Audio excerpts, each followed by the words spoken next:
सुद्धा पूर्णपणे लाभ मिळवून दिला नाही, पूर्ण न्याय मिळवून दिला नाही आणि तेलंगणाने सुद्धा पूर्णपणे न्याय मिळवून दिला नाही. त्यामध्ये दोन्ही बाजूनी आपला समाज, आदिवासी समाज बांधव गुरफटलेला आहे. खूप मोठ्या समस्या आहे. विद्युतची सुद्धा व्यवस्था त्या ठिकाणी नाही, पिण्याच्या पाण्याची व्यवस्था सुद्धा नाही. आपण जिवती तालुक्यातून काही असाल किंवा कोरपाण्या तालुक्यातून असाल किंवा राजुरा विधानसभा क्षेत्रातून असाल किंवा चंद्रपूर जिल्ह्यातून असाल, जिवती तालुक्याचं जर नाव ऐकलं तुम्ही, कोरपाण्या तालुक्याचं नाव जर ऐकलं तर बॉर्डरपर्यंत काही ठिकाणी पाण्याची सुद्धा बरोबर शुद्ध पिण्याच्या पाण्याची सुद्धा व्यवस्था नाही आहे. आजही डोंगरावरून खाली तळाशी जाऊन 2 किलोमीटरवर 1 किलोमीटरवरून पाणी आजही भरावं लागते. शासनाने त्याकडे लक्ष दिलं पाहिजे. यासाठी आम्ही वेगवेगळ्या पद्धतीनं वेगवेगळ्या संघटनेच्या माध्यमातून निवेदनं देत असतो आणि काही प्रमाणात काही ठिकाणी पाण्याची व्यवस्था, प्राथमिक गरजांची व्यवस्था, रोड, नाली, रस्ते, काही ठिकाणी खडीकरण आत्ता सुद्धा झालेलं नाही आहे. पायी जावं लागते शिक्षणासाठी, आरोग्यासाठी. खूप मोठ्या समस्या आमच्या आरोग्यविषयक, शैक्षणिक विषयक, सामाजिक, आर्थिक विषयक आहेत. आमच्याकडे कोलाम जमात आहे. कोलाम जमातामध्ये टोपल्या बनवण्याची, सूप बनवण्याची जे कलाकृती आहे, यांना सुद्धा व्यवस्थितरित्या भाव मिळत नाही. ते गडचांदूर या ठिकाणी मोठं बाजारपेठ आहे, त्या ठिकाणी आणून ते विकतात. पायी मोडी घेऊन येतात, त्या ठिकाणावर गडचांदूरमध्ये येऊन ते विकतात आणि गडचांदूरमधून जे काही ते मोड्या विकून पैसे मिळतात त्याच्यातून आपला गुजारा करतात. अशा पद्धतीची आमच्याकडे आदिवासी जमात आहे आजही. मला असं बोलायचं आहे की शासनाने सर्वांगीण विकासाकडे लक्ष दिलं पाहिजे.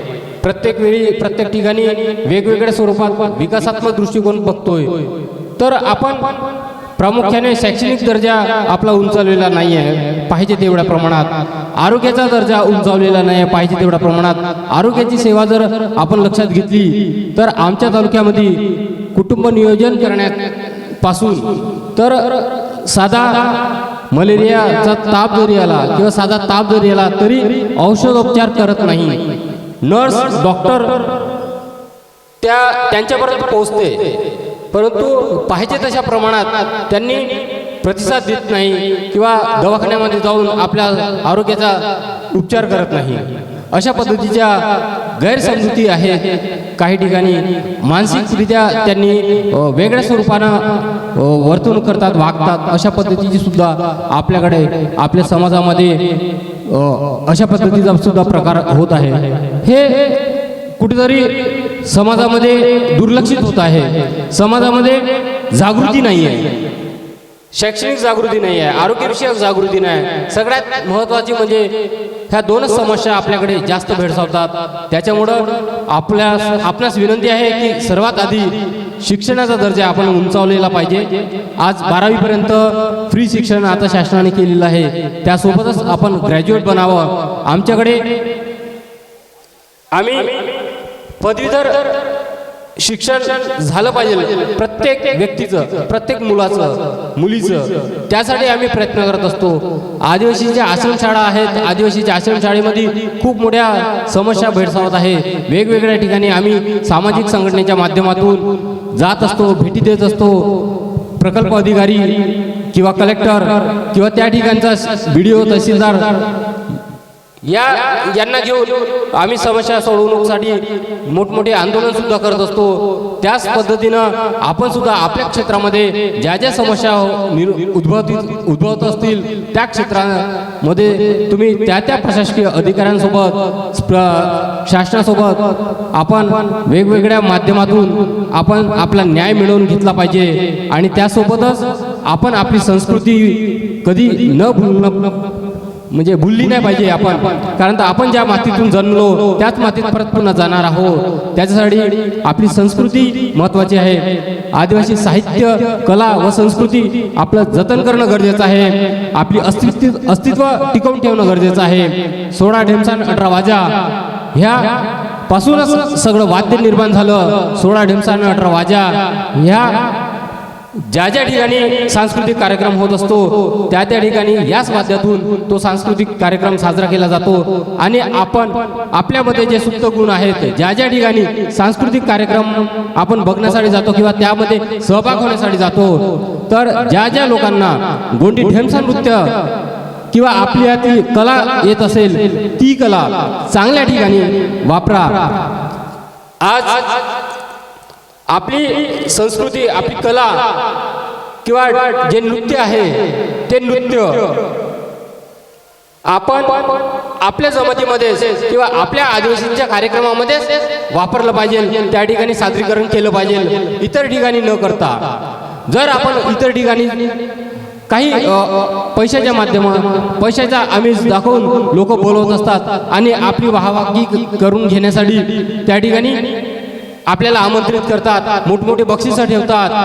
कारण तर त्यांना लोकसंख्या गरजेची असते किंवा एका ग्रुपमध्ये जवळपास 15 ते 20 लोक एका ग्रुपमधून, एका गावामधून त्या सांस्कृतिक कार्यक्रमाला उपस्थित होतात किंवा आपला संच घेऊन त्या ठिकाणी जातात आणि त्यांच्या कार्यक्रमाची शान वाढवतात.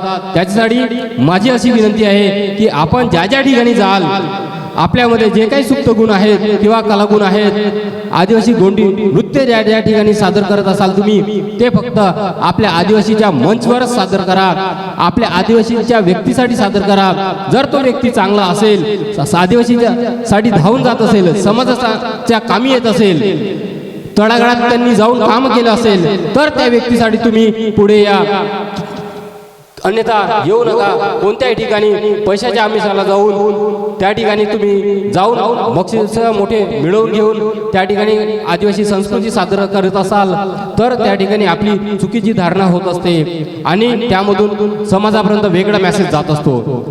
ही झाली आतापर्यंतची गोष्ट. आता प्रेझेंटमध्ये आपण अशा पद्धतीनं जगलं पाहिजे किंवा अशा पद्धतीनं चिठ्ठी आली. महत्वाचा विषय सांगायचा राहिला. आता आपल्याकडे शासनाचे काही धोरणं आहेत, त्यामध्ये शैक्षणिक धोरणमध्ये त्यासोबतच सामाजिक धोरण सुद्धा त्यांनी राबवलेलं आहे. ठिकठिकाणी आपल्या आदिवासी संस्कृतीची जतन व्हावं नाही, आपल्याला अबाधित न राहता आपल्याला बाधित करून राहिल्यात, अशा पद्धतीनं ठिकठिकाणी आपल्या विरोधातले कार्यक्रम त्यांनी आयोजित केलेले आहेत. आज या ठिकाणी पाय ठेवायसाठी जागा नसती, असे एवढे मोठ्या प्रमाणात समाज बांधव या ठिकाणी उपस्थित झाले असते, परंतु काही समाजकंटकांनी वेगवेगळ्या ठिकाणी सांस्कृतिक कार्यक्रम किंवा वेगवेगळ्या ठिकाणी याच कालावधीमध्ये कार्यक्रम आयोजित केले. त्या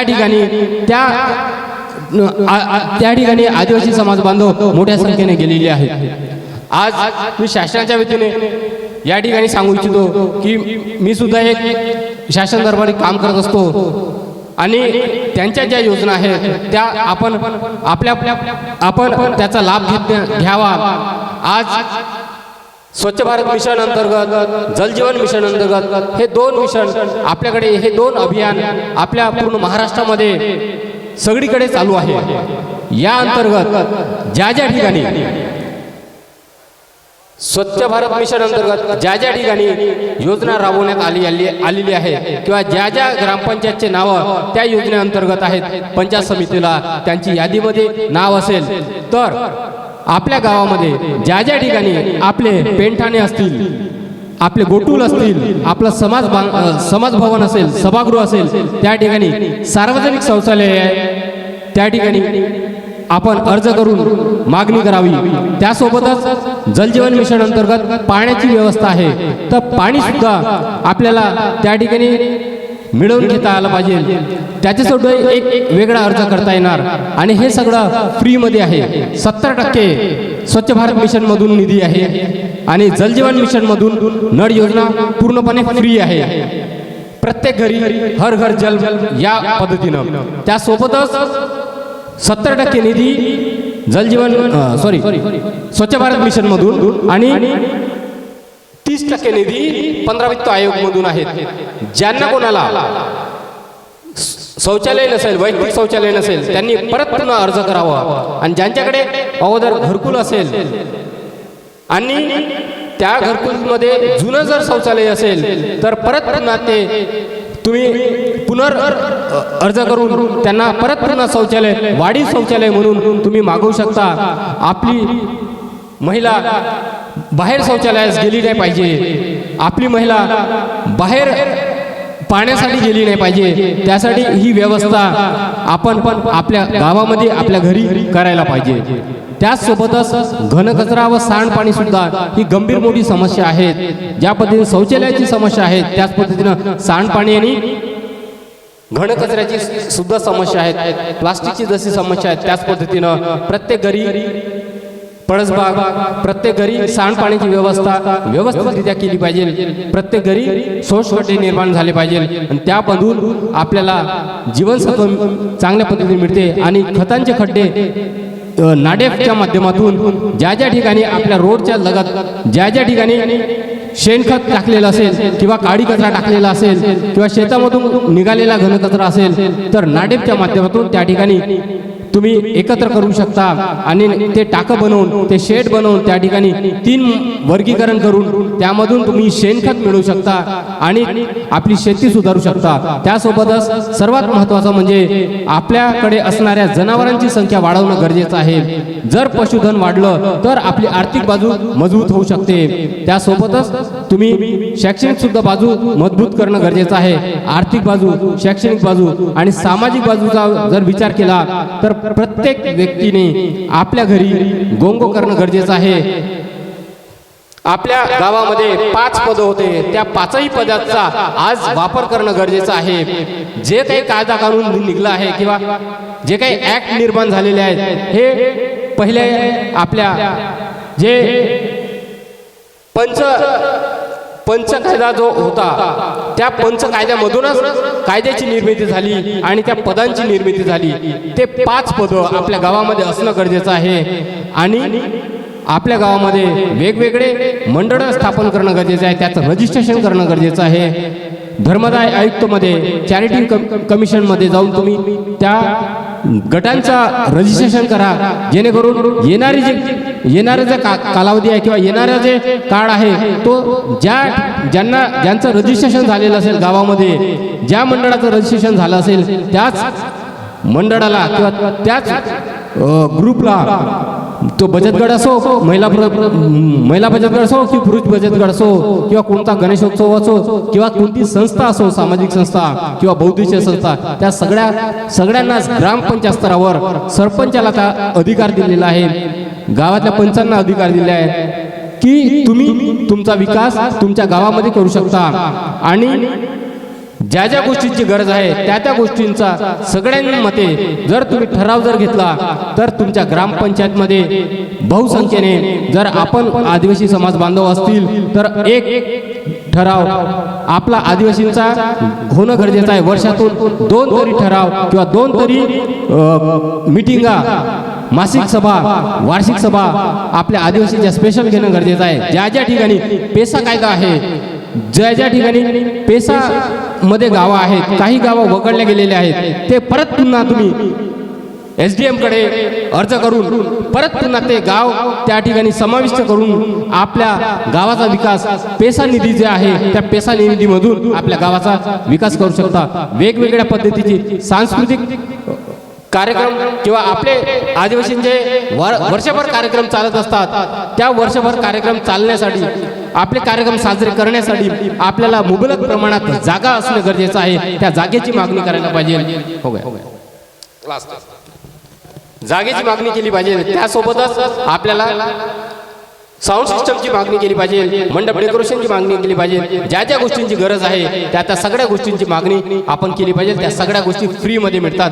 शबरी आदिवासी वित्त आयोग महामंडळकडून किंवा प्रकल्प आदिवासी विकास महामंडळकडून, त्यासोबतच DIC मध्ये खादी व ग्रामोद्योग आहे.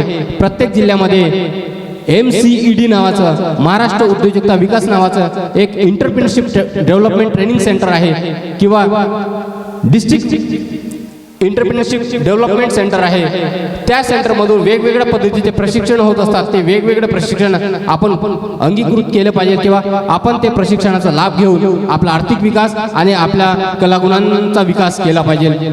या ठिकाणी 2 चिठ्ठ्या आल्या आहेत. वेळ न मिळाल्यामुळं मी बऱ्याच काही विषय तुमच्यापर्यंत मांडू शकलो नाही, त्याबद्दल मी क्षमा मागतो. आपण सर्वांनी ऐकून घेतलं. काल पण मला संधी मिळाली नाही, आज मी पूर्ण केली. त्याच्यामुळं जेवढे काही विषय होते मी तेवढे सगळे आपणास सांगून दिले. आपल्यावर निर्भर आहे की आपण त्या सगळ्यांचा लाभ घ्यावा ही विनंती. धन्यवाद. जय श्री